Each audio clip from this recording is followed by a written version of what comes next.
Chelsea fans, we are back. We got some big news today. It looks like Chelsea FC still want to do something important in the midfield. We still have the budget for one more big signing, and Garnacho has left the club. Can't even tell you how happy I am about that.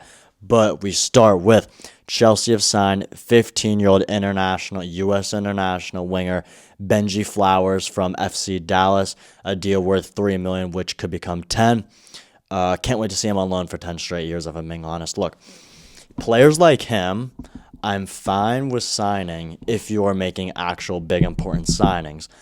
And recently, we have been making those big, important signings. Looks like we're still going to get somebody in the midfield, like I mentioned. We're signing the Palestras. We're signing players that will actually make a difference. Rogers, players that will actually make a difference in the squad now. So if we're signing players that will make a difference in the squad now, I am fine with signing these young players. But again, he's 15, won't join until he's 18. Can't say I know anything about him. I saw some clips of him. I mean, he looked decent for playing as a 15-year-old in America. But there's really so much you can learn from that. We move. Chelsea are now favorites to sign a £30 million rated player, Kieran Algebergov. He's Bosnian international. He's from Bayern Leverkusen, so maybe Xavi has some ties there, and maybe that's why he signed him. I don't know if he knew who he was at this point in time. $30 million. Wait, I think he is I didn't even look. I think he's a midfielder. Let me just look this up real quick. Kieran. Oh, my days. Of course, now it's not working.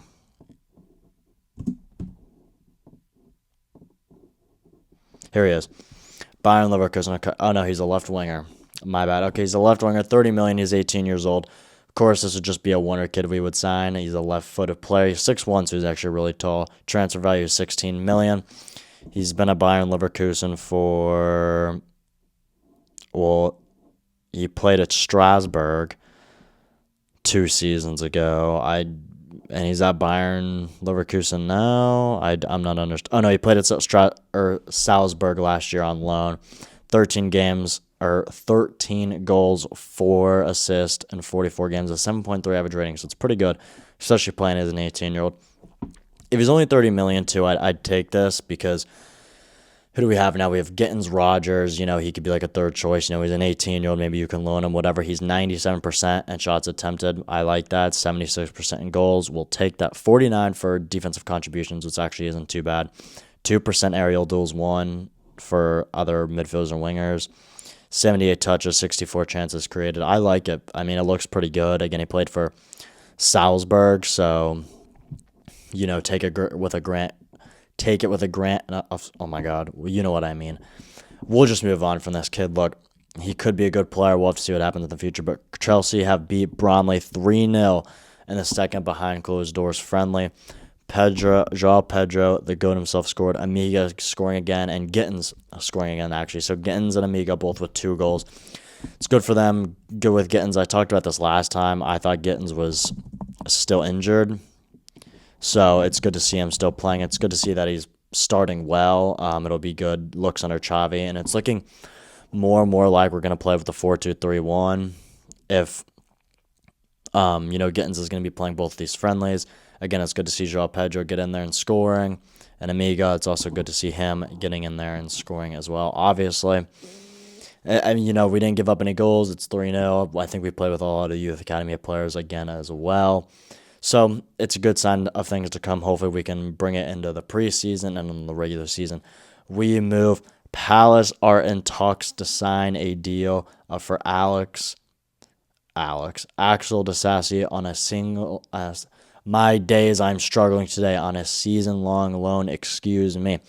Fine with me. I'd rather just sell him. We could probably get like $20 million for him, so not much. Yeah, at this point in his career, I'd rather him just get out. It's crazy that he played in a World Cup final in 2022, and then he was in a Chelsea bomb squad, but not my problem. Either way, again, I'd rather just sell him. But if he's going to go to a team, at least he's going to get gone. Palace probably bringing him in because they know they're going to lose Lacroix, who we'll talk about a little bit later. But, again, it's fine. He's never going to play here, whatever. Simple. Let's move. Chelsea are looking to do something important in the midfield. We have players that I'm hearing of: Alex Scott, Camavinga, Bruno Guimaraes, Adam Wharton. So Alex Scott, Bournemouth have rejected a £64 million bid from him from us because I think they want north of like 100, which that's never going to happen. The market is absolutely unreal. Look, if you're going to spend 100 million on somebody, I'd rather you go get the Adam Whartons of the world. But yeah, the market's just, it's unreal how players like that are 100 million nowadays.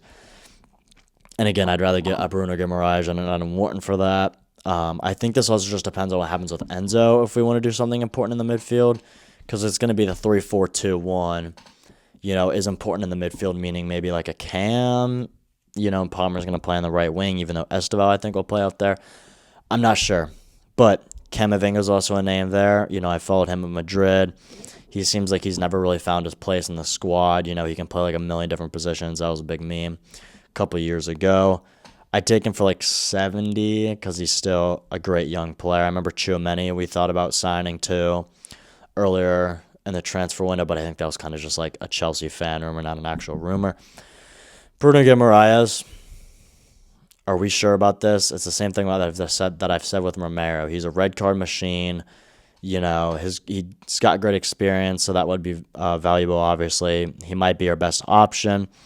But I just saw a little bit ago he has agreed personal terms with Arsenal for a 50 or 70 million pound bid, and they would be able to pay higher wages than us, I'm sure. So I'm not too sure about how that's going to go.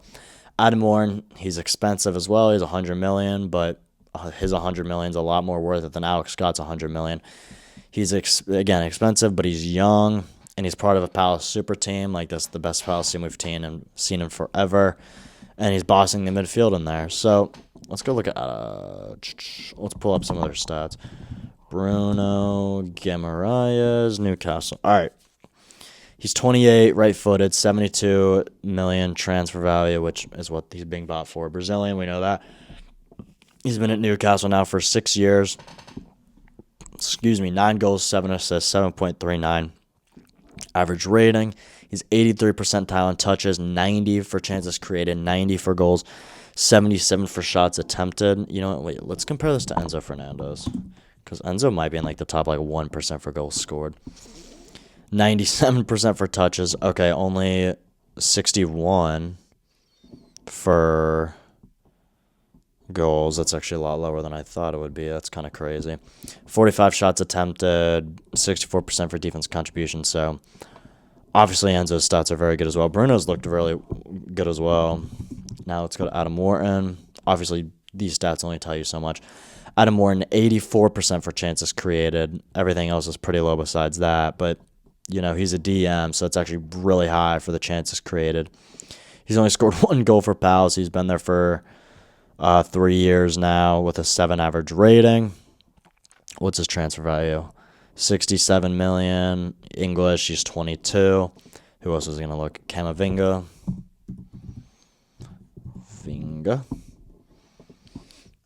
Camavinga, defensive midfielder as well. He can play a million different positions. 62 million transfer value. French. He's still only 23, and he's been at Madrid for this upcoming season. Will be his 6th year. He scored 2 goals and 1 assist. Camavinga's, if I were to pick anybody out of all of them, I'd pick Camavinga, weirdly enough, but maybe that's just because of personal bias. I just like Camavinga. I think he'd be maybe a little cheaper than all the other options, and I think Bruno Guimaraes is going to be going to Arsenal, so I think he is gone.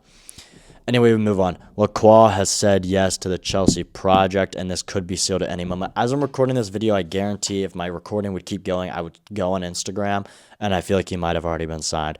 But we've talked about him a million times. Again, we're very close to getting a deal done. Very good right central center back position for us. Again, he's part of that Palace super team. He's a trophy winner. We'd get him for like 60, 70 million. Let me look at his stats. Lacroix. He had 53 million transfer value. I think we'd get him for like 60, 70. He's been at Palace for 2 years. He was at Wolfsburg for 5. He has a 7.1 average rating. 80% for defensive contributions, 86 for aerial duels won. He's 6'3". I mean, I don't know. I'd rather have John Stones over him if I'm being honest. I think we talked about him a little bit. just because it seems like Xabi Alonso wants to get at least one old head in the team because he wanted to get Granit Xhaka. We all saw how that went. So I think he wants to get one player that's like 30 plus in the team. But Lacroix obviously has a lot more room to grow than John Stones. But I don't know. John Stones has won everything, so I think it'd be great to have a player like him. And lastly, Aston Villa have agreed a deal to sign Garnacho. Here we go. Loan to buy clause, which could become mandatory under certain conditions, which I don't know if I've seen the conditions. I don't know if anybody really has, but those conditions will most likely be met, I'm pretty sure, from what I've seen. Why did we sign him for 1 year? It was a huge error. Look, now that he's gone, it won't make any difference into the club. He wouldn't have added anything into the team this year. We have two main wingers now. Again, Rodgers, Gittins. We might sign that 18-year-old for $30 million. You know, if Palmer can play over there, Sval can play over there, but the two mains. Villa has been better than us, but I think that is more his level. Like, because I don't think they're not going to be as good as us this upcoming season. I think we'll finish higher than them. It's funny because we did the exact same thing with Sancho, and Sancho's been terrible at Villa so far, and he's literally doing the. I saw a meme today where it was like, Garnacho was doing the Sancho tour. Thought that was pretty funny. Next thing you know, he's going to be at Dortmund. But two Chelsea wingers that didn't make it. It's embarrassing for them, and I just don't understand why Villa would want him. I don't know what they see in him, but watch, he'll go there and, hit the 10-10 mark, 10 goals, 10 assists. But I'm just not. We should have just never bought him in the first place. So it is what it is. But if you guys have made it this far, make sure to like and subscribe, and I will see you on the next one. I'm sorry about the rambling today. It was unreal. I could not get my words out. I'll see you guys in the next one. Peace.